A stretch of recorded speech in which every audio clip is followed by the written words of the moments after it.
berdiri di atas 3 prinsip. Prinsip yang pertama adalah the loser gets nothing.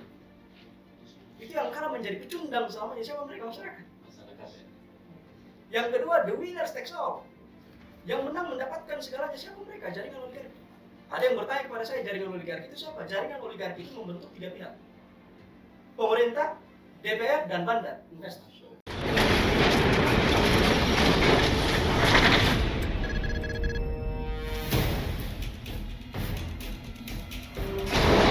Dari awal sejak masa Orde Lama, Orde Baru sampai dengan era Jokowi Widodo sekarang, saya menulis dalam buku saya yang berjudul Investor.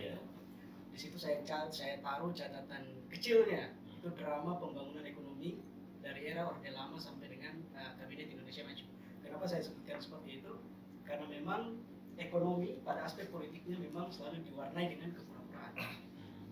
Pura-pura ya? Ya, kenapa? Karena kita dari dulu memang sudah mengintegritaskan struktur perekonomian domestik kita, mulai dari hulu sampai ke hilir, untuk terintegrasi secara mendalam dengan sistem mekanisme pasar.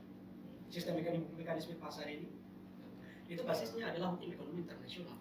Misalnya dalam era-era baru kemarin seperti yang di Bu atau di John Williamson, itu sering kita menyebutnya sebagai neoliberal. Jadi neoliberal ini merupakan kerangka implementasi dari sistem politik ekonomi yang kita pakai sekarang, kapitalis. Mau nggak mau, kita harus terseret dalam kontestasi global.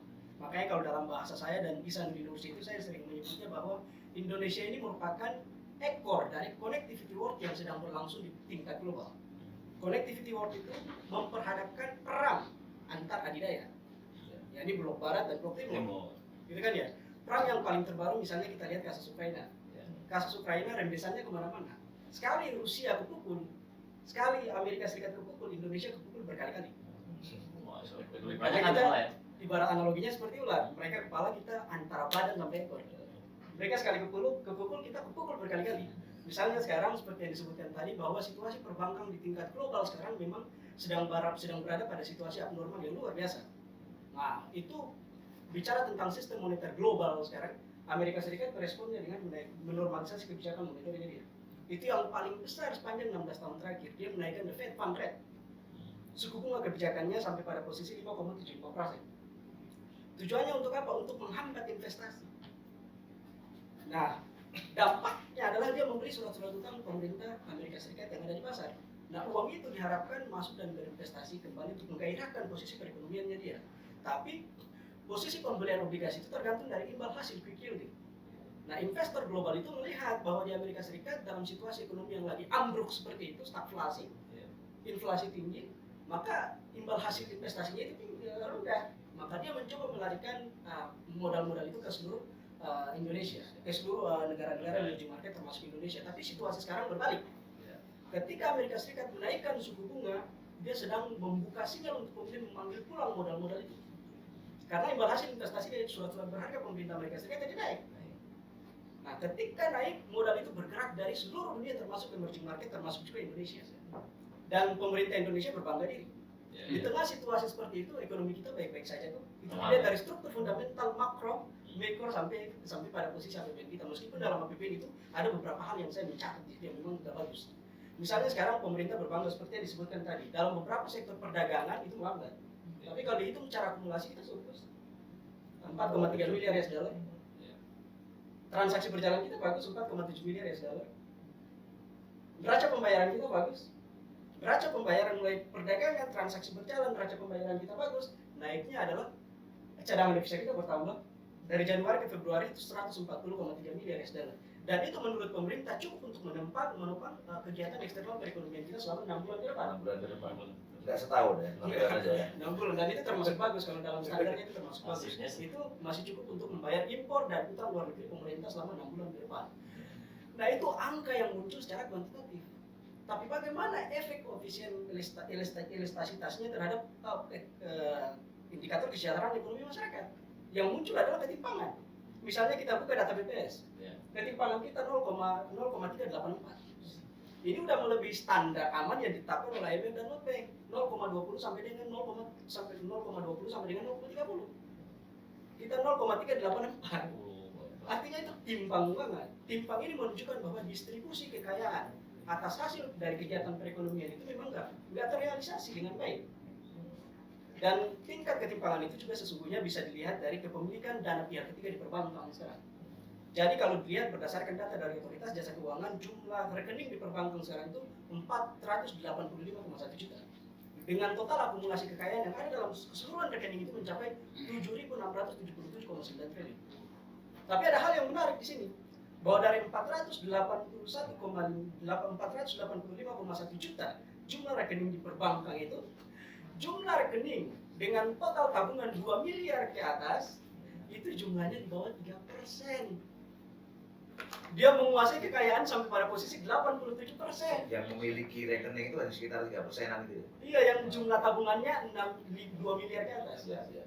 Sedangkan dengan jumlah rekening dengan jumlah tabungan 100 juta ke bawah itu 97-98%. Timpang. Wah, berarti timpang banget ya. Kita termasuk yang mana ini? Jadi menggambarkan situasi perekonomian nasional memang agak timpang gitu. Itu timpang sekali. Dan ketimpangan ini sesungguhnya sudah diperingatkan jauh-jauh hari oleh Credit Suisse. Kalau BPS menyebutkan tingkat ketimpangan kita 0,384. Credit Suisse dalam laporan Global Wealth Data Book-nya juga menyebutkan itu lebih tinggi lagi, 0,782. Data dia untuk di Indonesia. Data dia untuk di Indonesia. Artinya apa? Tingkat ketimpangan berdasarkan perspektif dan analisa orang luar itu lebih tinggi dibandingkan dari data yang dirilis oleh lembaga pemerintah di Indonesia. Kenapa sampai seperti itu? Karena saya bilang tadi sistem ini adalah sistem yang serakah, cenderung moral hajat, yang tendensiusnya adalah sistem error. Gimana itu? Dan yang ketiga, profit adalah Tuhan. Oh, Itu kalau saya mau shortcut melihat sistem perekonomian yang ada di Indonesia, yang bangunannya tadi saya sebut berbasis pada cara berpikirnya John Williamson, yang kerangka implementasi kapitalis tadi berbasis pada neoliberal. Ini saya menulis buku, saya menyebutkan tesis dari neoliberal itu saya membedakan dengan teori-teori yang dibuat oleh mereka.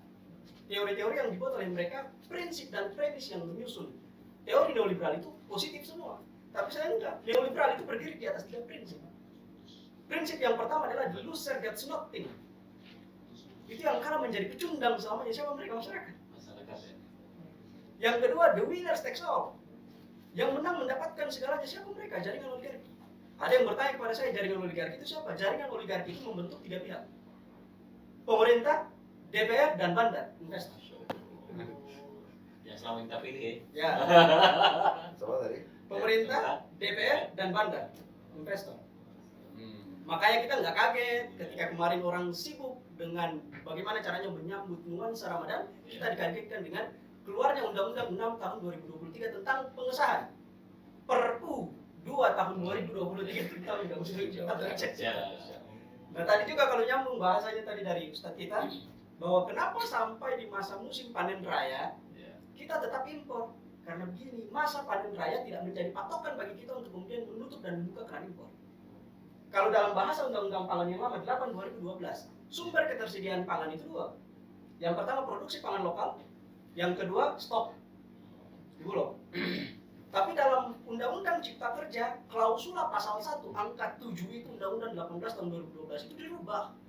Bahwa sumber ketersediaan pangan kita bukan cuma dari produksi dan pengelolaan stok cadangan saja enggak, tapi juga dari impor.